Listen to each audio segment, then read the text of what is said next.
Hey everyone, I'm the Star Trek guy and I have another review for you. Since it only was released a few days ago, I found it fitting to review the new Star Trek movie. I don't want to include this in a lot of my reviews, but I just want to say I really don't like this box. Like this is the 2-disc, and it's the back is this little paper thing. It's got like covering on the back here. But I don't want to just like rip it because it's got this information on it. But this isn't the bad part. Like, the one disc actually looked a lot cooler. But you take this out, and this is the cover. This is the front. It's just Chris Pine's face. And on the back is Zachary Quinto's face. And the only title thing is on the side here. It says Star Trek 2-disc digital copy special edition. I was like, well, yay. But it's like this looks bad. And even the DVDs don't look so good. They're just gray. So that part I was disappointed with, but that's not really part of the review. I mean, I don't take that into consideration when reviewing the movie. There are so many things I need to tackle about this movie in the review, but I'm not sure where to begin. So I'm just going to start with how I felt about it, just bluntly. And that is, I liked it. I liked it. I mean, it was enjoyable. Like, when I went to the theater, I was like, wow, I actually did kind of enjoy that. But then as it sank in, I started realizing things that were just kind of wrong about it. But I'm going to start with the likes. The first thing I really liked was Leonard Nimoy. I mean, it's always good to see a classic guy like him. It seems like anything he's done in Star Trek is good. You think all the original series was good, all the original series movies were good, Next Generation, Reunification Part 1 and 2, those were good. I mean, it seems like what he does is good. And in this movie, it was no exception, you know. He was still his usual self. He was, you know, just as good a Spock now as he was then. So it was a good treat. I really enjoyed seeing Leonard Nimoy. One of my other likes about the movie was Carl Urban. I felt like of all the revamped cast, he really nailed his character. It really made me feel like he was actually Dr. McCoy. And I'm just like, wow. And it wasn't just him quoting DeForest Kelley when he said, "Are you out of your Vulcan mind?" Or green-blooded hobgoblin or whatever. You know, it was really good. I felt like he really did the most work in his role.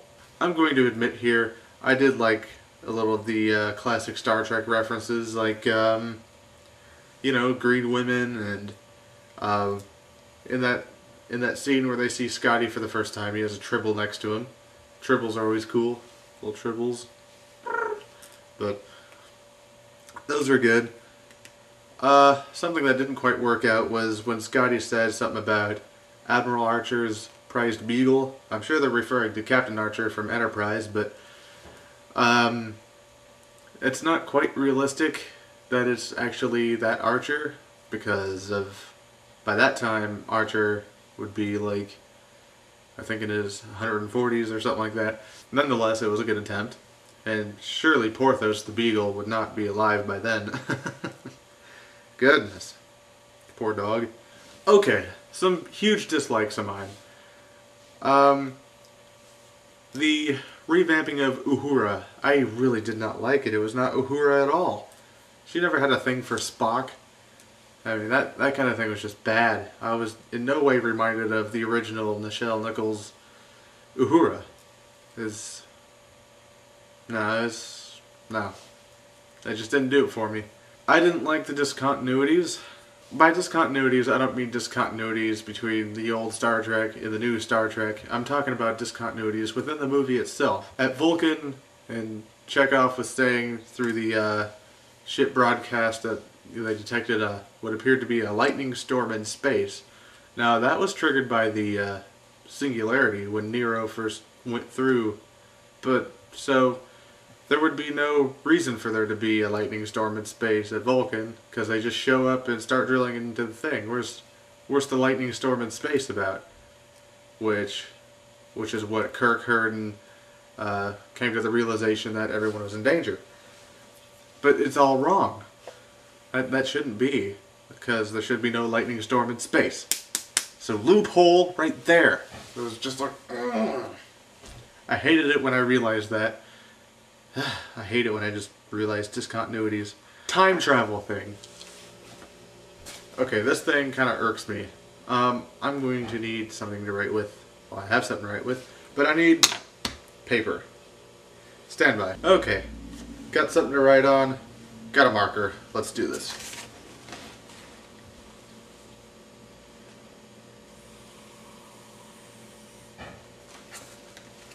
Here is the original Star Trek timeline. It's beautiful, right? Just nice and smooth. Timeline. Nice. Now, the way I see it, and by the way, this is kind of ripping from Back to the Future Part 2, is, okay, say like, here's original series, Next Generation, Deep Space Nine, Voyager, or Enterprise would be over here. But, okay, so let's say this is the point. This is the point when there's that supernova that threatened the galaxy. And then,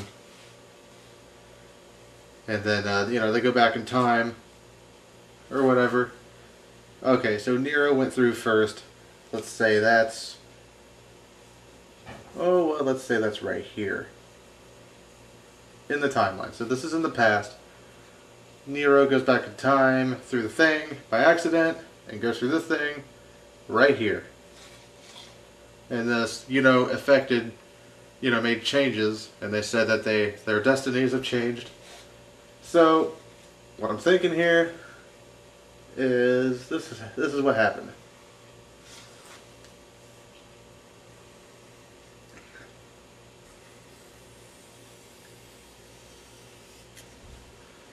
Created a whole new timeline because of everything that's going to be changed. Say like Kirk not growing up with his dad and probably not having a younger brother, Sam.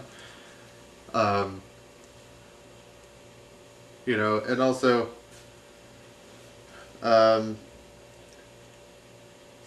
this, I guess somewhere in here, also Spock would be coming back too, and say Vulcan being destroyed and stuff. So this all created a new timeline, and it just, what I think is it overlapped the old timeline, because here's the new timeline, you can't go to this old timeline.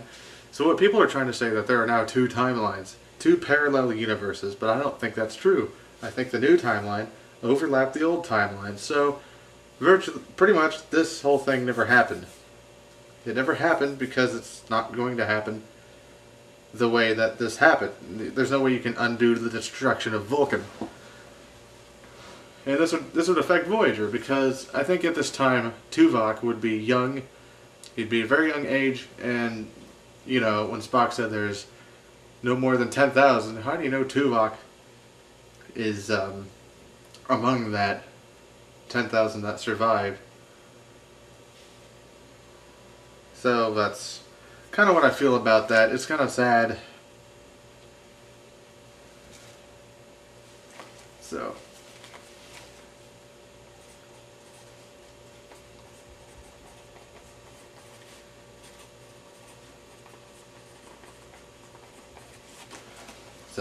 old timeline, new timeline, it sucks. Because I feel like all of my DVDs, all those series is like, what's the point? It never happened. And there have been, Star Trek has had its many reset button episodes.